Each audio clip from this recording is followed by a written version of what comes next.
Halo, perkenalkan nama saya Andre Juan, NIM B11210264. Jadi di video ini saya akan memberikan jawaban mengenai soal UTS ulang semester mata kuliah aspek hukum dan bisnis ya, nomor 1 dan nomor 3 sudah dijelaskan secara lisan. Jadi kita langsung saja ke pembahasan yang pertama, sistem hukum bisnis di Indonesia. Oke, kita langsung kepada pembahasannya.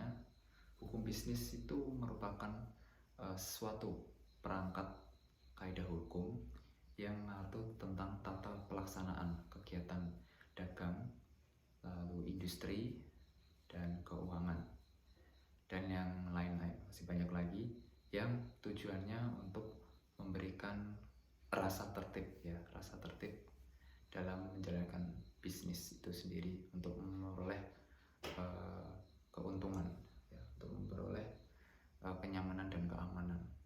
Jadi ini mirip seperti peraturan-peraturan yang biasa kita patuhi, tapi ini ranahnya ke ekonomi ya, ranahnya biasanya ke ekonomi, apalagi yang bisnis ini. Jadi aturan-aturan hukum bisnis ini sangat dibutuhkan ya, karena mengingat ada dua belah pihak, yang mana pihak konsumen dan produsen ini biasa saling menjual belikan pada konsumen supaya bisa lebih memberikan rasa ketertiban yang lebih ya kepada kedua pihak ini. Jadi aturan-aturan ini sangat penting sekali dibutuhkan dalam bisnis di Indonesia. Jadi fungsi dari hukum bisnis di Indonesia ini adalah untuk juga memberikan informasi ya, informasi yang penting bagi para pelaku ekonomi dan juga para konsumen yang ada di sekitar ranah bisnis tersebut, untuk memberikan suatu kayak keadilan ya, rasa keadilan dan rasa keamanan, rasa aman maksud saya yang lebih pada bisnis, ranah hukum bisnis di sini. Jadi itu definisinya dan juga aturan-aturannya. Lalu untuk sumber hukumnya ya, sumber hukumnya itu menurut saya ada 3 dalam undang-undang. Yang pertama adalah hukum apa itu, saya lupa. Hukum yang pertama itu hukum dagang ya, hukum dagang, KUH dagang ya. Yang kedua adalah hukum perdata atau KUH perdata. Yang ketiga ada hukum publik atau ekonomi pidana. Nah itu sumber-sumber hukum untuk perundang-undangan. Oke, jadi habis ini nomor 1 sudah selesai saya jawabnya, menurut pemahaman saya sendiri. Sekarang kita ke nomor berikutnya, yaitu nomor 3. Oke, nomor 3, saya menjadi calon pengusaha. Jadi nomor 3, saya perusahaan yang saya dirikan ya, bernama PT Argo Teknik ya, PT Argo Teknik ya.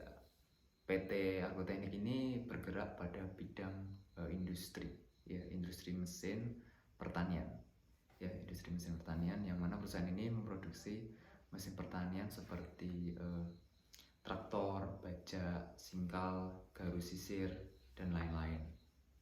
Jadi alasan saya memilih PT sebagai badan usaha saya karena mudah untuk meraih tambahan modal, mempunyai kemungkinan yang cukup besar untuk mendapatkan tenaga kerja yang profesional, kesinambungan perusahaan terjamin, dan mudah mengganti atau memindahkan kepemilikan.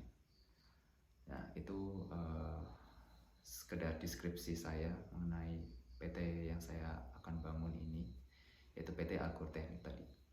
Kemudian PT ini didirikan berdasarkan Undang-Undang Nomor tahun 2007 tentang perseroan terbatas yang selanjutnya disebut dengan Undang-Undang PT pasal 1 ayat 1. Nah, lalu cara pendirian PT yaitu minimal 2 orang ya, minimal 2 orang lebih, dan ada akta notaris dalam bahasa Indonesia.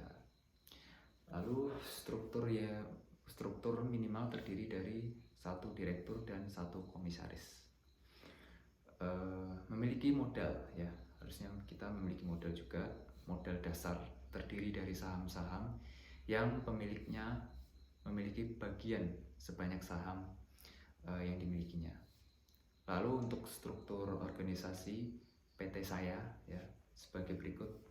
Yang pertama adalah direksi, kedua adalah direktur utama, direktur keuangan, direktur personalia, lalu di bawahnya ada manajer ya, manajer personal, manajer pemasaran, manajer pabrik, dan admin gudang. Lalu berikutnya untuk sistem tanggung jawabnya seperti berikut. Yang pertama adalah memiliki minimal modal dasar. Yang kedua, pemegang saham hanya bertanggung jawab sebatas saham yang dimilikinya. Yang ketiga adalah berdasarkan peraturan undang-undang yang berlaku ya, agar suatu badan usaha itu dapat berdiri ya. Lalu yang terakhir ya, mekanisme jika badan usaha saya bubar, yaitu menurut keputusan rapat umum pemegang saham atau berdasarkan penetapan pengadilan. Ya, jadi itu adalah jawaban nomor 3. Sudah saya jawab semua antara dari nomor 1 dan nomor 3. Terima kasih. Apabila ada kesalahan kata dalam pengucapan saya, mohon dimaafkan. Sekian dari saya. Terima kasih. Selamat malam.